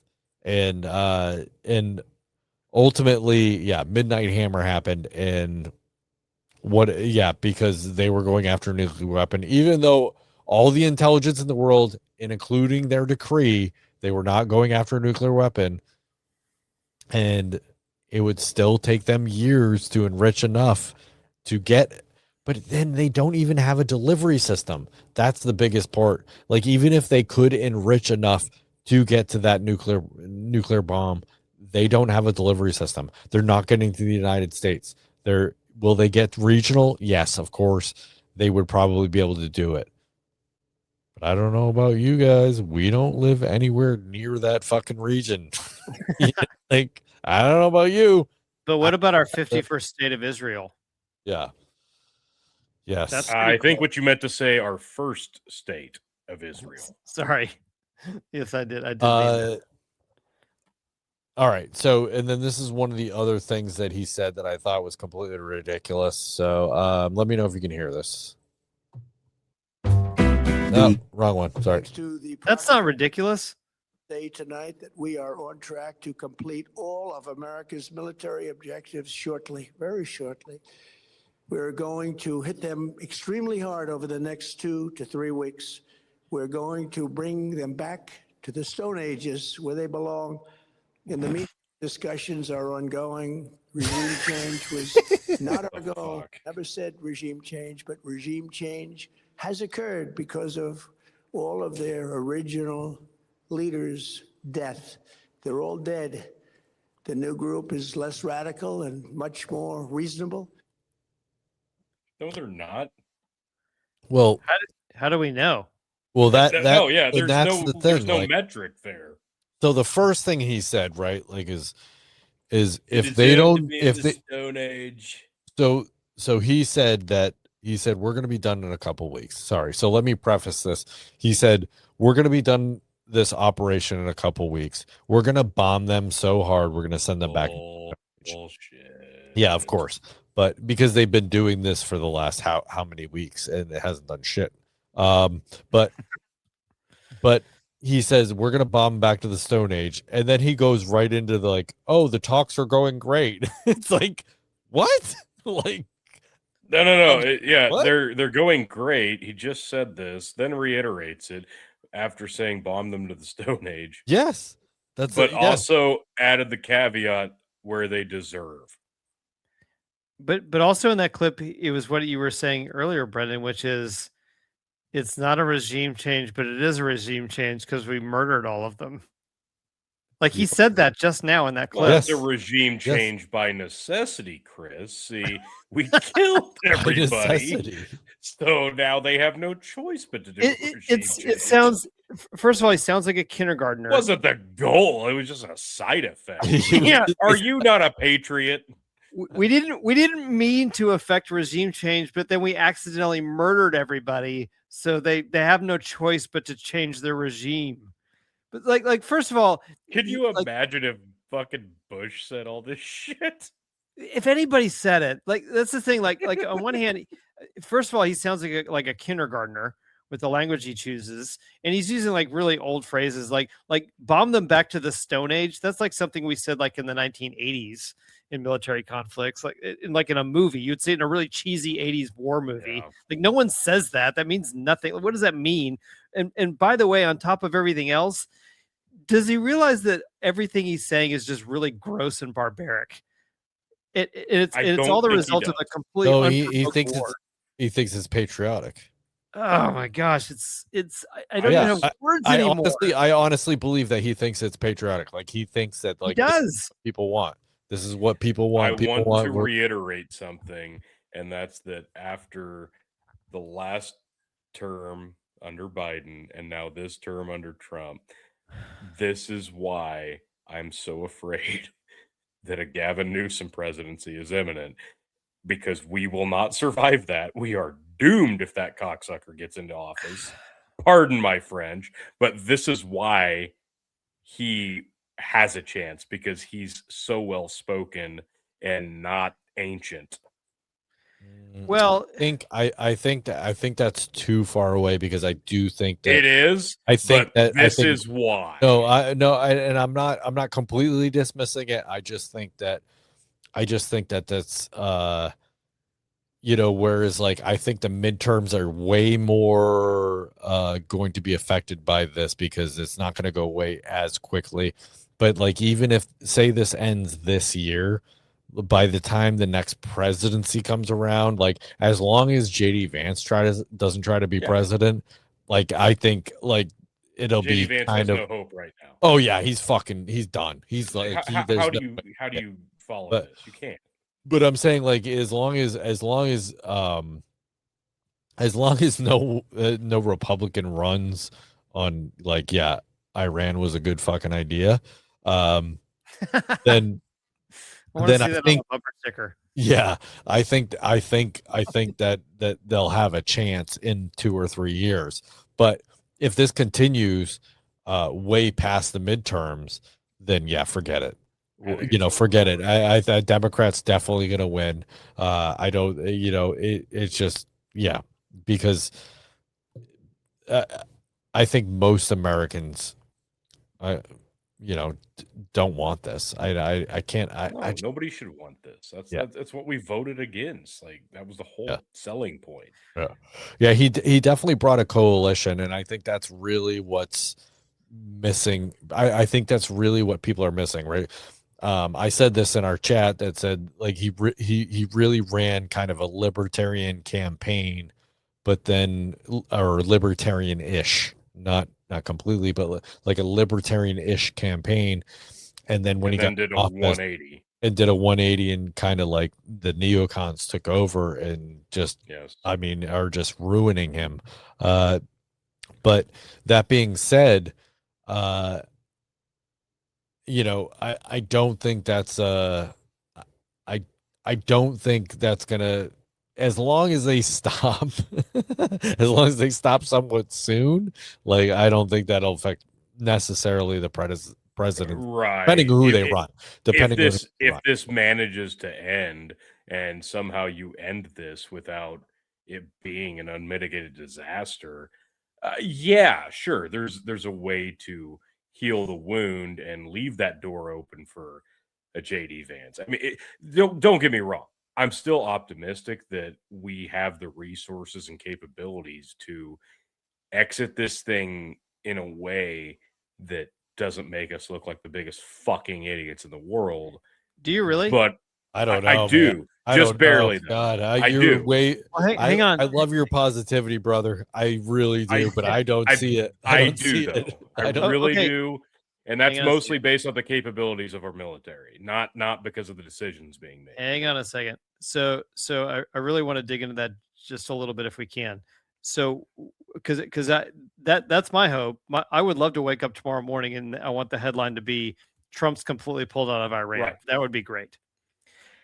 So I want to try to jump onto your optimism. Explain to me what that looks like. What does that look like? At this point, I think I'm just hoping that we have not had revealed to us what our actual involvement and engagement was, because it almost felt like so surreal that we jumped into it without warning, without anything, and then all of a sudden the headlines, oh, tag team fucking up at Iran. There had to be something in mind for us to get involved the way that we did, right? Like, surely not just give Israel what they want, let them conquer more land, because that's really the only likely outcome here. If we just level them back to the Stone Age, like he said, there has to be something else there. And Well, if there is, and I'm at least mildly optimistic that there's a goal in sight that we have not grasped, and if there is, we'll be able to. And I still have full support in the capabilities of our military. I think we, like I said, I think we downplay it a lot. So I'm not worried about our military completely falling apart here. Like, I don't think that's going to be the outcome, but I think there's got to be an end goal that we're not seeing at a civilian level. And that's where my optimism comes from. I don't know what that's going to look like. And if this was a regime change operation, even though it wasn't a regime change operation, a regime change operation has happened. Not that we're good at it, but even on a temporary level, maybe there is something there. Maybe there's a seed, maybe there's a kernel of hope that we can get out of this without looking like the biggest fucking idiots in the world. well, I think maybe I shared this on the previous episode that I was on, but my theory for how we got into this was that with Lindsey Graham's help, because he went over to Israel to meet with Benjamin Netanyahu, to basically explain to Netanyahu how he could manipulate Trump into this. And I think what How they did did he was explain it. Did he use his mouth? well, my theory, of course, I don't know, is that in a disgusting twist of irony, where Trump really does want to be the peace president and wants to be responsible for bringing peace to the Middle East, they went to him and said, hey, look what you just did in Venezuela, and then look at how easy the 12-day war was. You could do the same thing in Iran within a couple of days. And he saw the possibility of being the hero. And I don't think it's more complicated than that. I think that's how he got talked into it. And then he basically, I don't think Trump necessarily did it on purpose, but he isolated himself with only the influence of, the Lindsey Graham and Mark Levin types, and wasn't listening to opposing views, and just got talked into it. But nobody, I mean, I know Tucker tried, and then Joe Kent tried and then resigned, but nobody, Trump didn't listen to anybody about, hey, this is what it's really going to look Right. like and how it's really going to unfold. And so by the time you make the initial strike, you're in it. And then you've murdered 50 leaders at the top of the leadership of the current regime. But no one said to him, because they wanted him to continue, that you can't actually affect regime change in Iran. You can't do it. You can't do it by just dropping a bunch of bombs. You would have to do a massive ground campaign with hundreds of thousands of troops. And even then, one, you can't do it in a short amount of time. It would take months, if not years. We just got done doing that the last 2 to 3 decades. It would be the exact same thing. And then you're just going to be another idiot who's on the list of presidents the last 30 or 40 years that failed. So, but no one laid that out for him, and he thought he could be the hero. He so desperately wants to be the hero in that way. And ironically, it turned out the opposite. But here's the thing, is that here's a couple of things. One is, if you pull out now, first of all, you've lost by any metric. If that regime is still in place, you've lost, because no one wants to define what win means, but we all say we want to win. Well, my opinion is that this is a regime change war. So winning is toppling the regime and installing another regime. That's it. So, and you can't do that. That's not possible. You're going to lose. They will withstand everything we're throwing at them. And there's so much political pressure with the midterms coming around. He has to pull out literally within the next couple of weeks. Otherwise, he's committing political suicide, which I've been saying now since this thing started. If he would have never done this, he still had a chance of losing the House and saving the Senate. Like, that was going to happen anyways. Even if he was stayed out of geopolitics completely and just focused on domestic issues, he still probably was going to lose the House. Okay, so now he's completely committed suicide politically, and he's probably going to lose the Senate, and then it's just going to be all hell. Just all hell's going to break loose politically, domestically. He's not going to get anything done. And then I do think that there's a very good chance that we're going to lose the presidency in 2028, because, well, I guess this is where I sort of disagree. I think JD Vance has. He's a very articulate and smart guy. I think he could possibly make an argument that's going to land with people, that that he can distance himself from this decision. I think politically that's possible. I think that's possible. I don't see that at all. I don't see that at all, because he can't distance himself now. How is he going to distance himself then? Yeah, I mean, if you wait too long into the term, well, because what do? You wait till after the midterms and go, now I'll slowly start backing away. And then I also want to say, you said pulled out multiple times and none of us made jokes. I just want to throw that out.